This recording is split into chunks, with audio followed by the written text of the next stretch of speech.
नमस्कार साथियों, आज हम आप सभी को बताते हैं डर छुड़ाने का उपाय। डर और चिंता दोनों हमारे जीवन को दीमक की तरह से चाट लेते हैं, बहुत नुकसान पहुंचाते हैं। और हम क्यों डरते हैं? और हाँ, अकेले में हम सबसे ज़्यादा क्यों डरते हैं? मिथ्या धारणा, झूठी धारणा, मलिन कल्पना हमारे विचारों में आ जाती है और हम सिहर उठते हैं, भयभीत होने लगते हैं। अंधकार में अगर हम किसी ठूंठ को भी देख लें तो हमारे मन में यही विचार आने लगते हैं कि अरे कोई भूत है, कोई चोर है, कोई डाकू है, कोई हिंसक जीव जंतु है। और अंदर से हम सिहरने लगते हैं, भयभीत होने लगते हैं। यही लगता है कि ये हमको नुकसान अवश्य पहुंचाएगा, लेकिन सच्चाई हम नहीं जान पाते। ये हमारी सबकी समझ का फेर है। अंधकार में भले ही हम लोग ठूंठ का पता लगा लें और समझ जाएं कि अरे तो ठूंठ है, फिर भी हमारा विचार दूसरी तरफ चला जाएगा। हमारे दिल का जो डर है वो नहीं निकलेगा, नहीं निकलता है भय, कितनी भी हम कोशिश करें। ऐसे अवसर पर चाहिए हमें ईश्वर का ध्यान करना चाहिए। सब कोई जानता है कि ईश्वर सर्वत्र है, सर्वव्यापी है, उसी का ध्यान करना चाहिए। विधि के विधान को कोई टाल भी नहीं सकता है। जो होना है उसे हम रोक भी नहीं सकते, फिर व्यर्थ में क्यों डरना है? क्यों डरना है व्यर्थ में? कभी कभी हम अपनी संतान, संपत्ति, परिवार, धन दौलत आदि से भी सशंकित रहते हैं, भयभीत रहते हैं, कहीं कुछ बिगड़ न जाए, कहीं कुछ हो न जाए।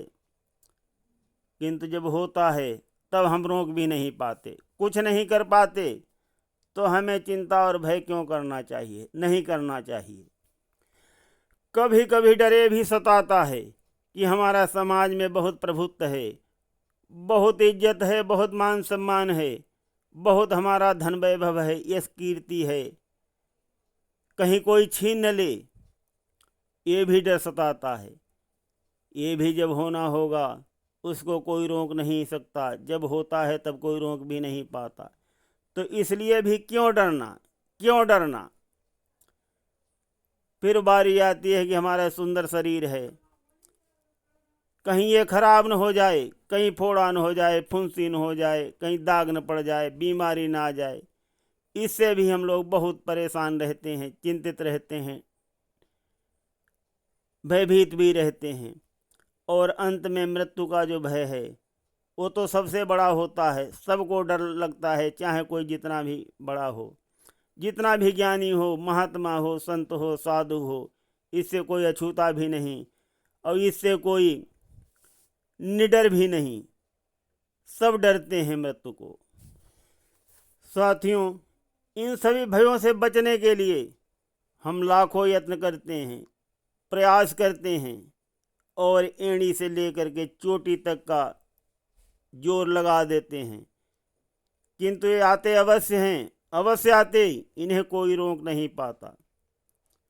हम देखते रह जाते हैं और जो होना है वो हो जाता है। तो हमें व्यर्थ क्यों डर और चिंता करना? हमें ये सोच लेना चाहिए, जब विधि का विधान परिवर्तनशील है, कभी कभी हमारे कितने भी प्रिय का वियोग हमसे हो जाता है, हम धरती आसमान एक कर देते हैं, लेकिन कुछ नहीं कर पाते, नहीं रोक पाते। हमारी संपत्ति नष्ट हो जाती है, हमारा प्रभुत्व, मान सम्मान, हमारी कीर्ति सब धूल में मिल जाती है, कुछ नहीं कर पाते साथियों।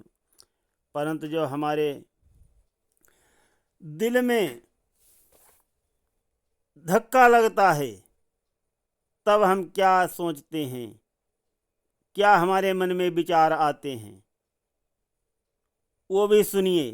कि हम सारा दोष भगवान के ऊपर लगा देते हैं कि भगवान को ऐसा नहीं करना चाहिए था, कम से कम इतना तो नहीं करना चाहिए था, अरे यही हो जाता, ऐसे नहीं ऐसा हो जाता। इस प्रकार से तरह तरह से हम भगवान के ऊपर ही दोष लगाने लगते हैं। तब हमारे विचार जो हैं मलिन कल्पना दूसरी ओर पहुंच जाती है। सोचने लगते हैं कि अगर हम ऐसा कर लेते तो ऐसा नहीं होता, वैसा कर लेते तो ऐसा नहीं होता। तरह तरह के विचारों में फिर खो जाते हैं। तो साथियों, ये बेमतलब का विचार, झूठी मलिन कल्पना को दिल से निकाल दें। डर अपने आप निकल जाएगा, क्योंकि होनी होनहार बलवान, इसे कोई मत मानो झूठी।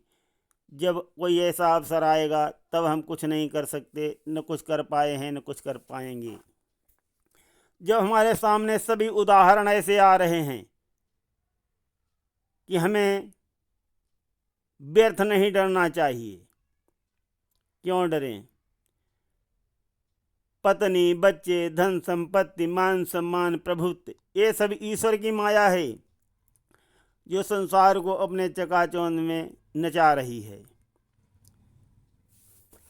ईश्वर जो है न तो किसी का कुछ लेता है, देता ही है केवल।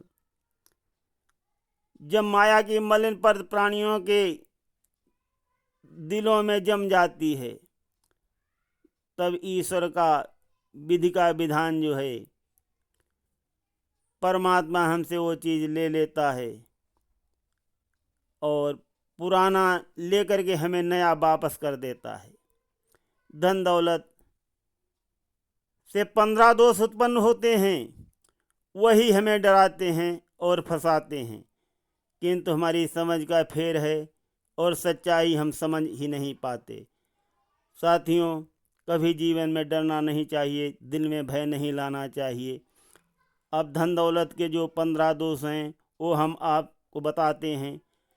चोरी, हिंसा, झूठ, पाखंड, काम, क्रोध, गर्व, अहंकार, भेद बुद्धि, बैर, अविश्वास, स्पर्धा, लंपटता, जुआ और शराब, ये 15 दोष होते हैं।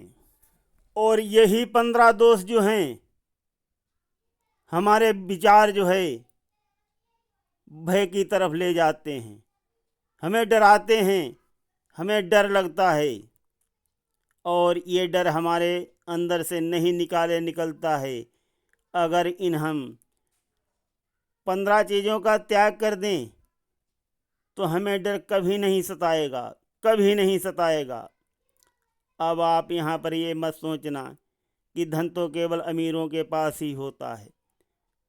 हाँ, ये बात सच है, जिनके पास ज़्यादा धन है वो ज़्यादा भयभीत हैं, किंतु जिनके पास कम धन भी है वो भी भयभीत हैं।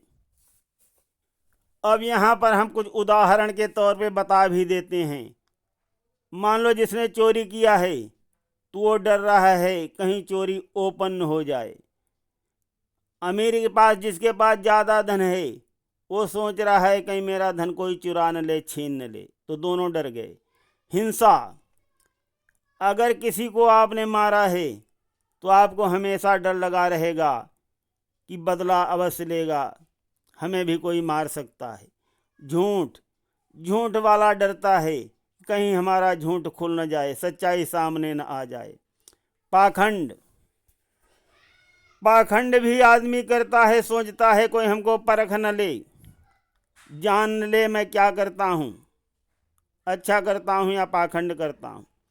काम तो सभी जानते हैं, क्रोध, गुस्सा। क्रोधित आदमी डर के ही क्रोध होता है, जो क्रोधित होता है वो डरने के बाद ही क्रोध आता है, गुस्सा उसको। गर्व, गर्व कि मेरे बराबर कोई नहीं है। अहंकार भी वही है कि किसी को कुछ न समझना। भेद बुद्धि, और बुद्धि में भ्रम हो। बैर, किसी से झगड़ा है, डरता है कहीं कोई बैरी हमको न मार दे। अविश्वास, अविश्वास में भी आदमी डरा हुआ होता है कहीं कुछ हमको वो गलत न कर दे, तो भी डरता है। स्पर्धा में भी डर, लंपटता में भी डर, जुआ में भी डर कहीं हार न जाऊं, शराब में भी डर है। तो साथियों, कुल मिलाकर के ये 15 दोषों ही डर के पात्र हैं, तो इनसे दूर रहिए और अपने दिल का डर भगाते रहो। कभी जीवन में डरना नहीं। सुनते रहिए गिरीश अध्यात्मिक ड्रीम में अत्यंत रोचक और कल्याणकारी कथाएं। धन्यवाद।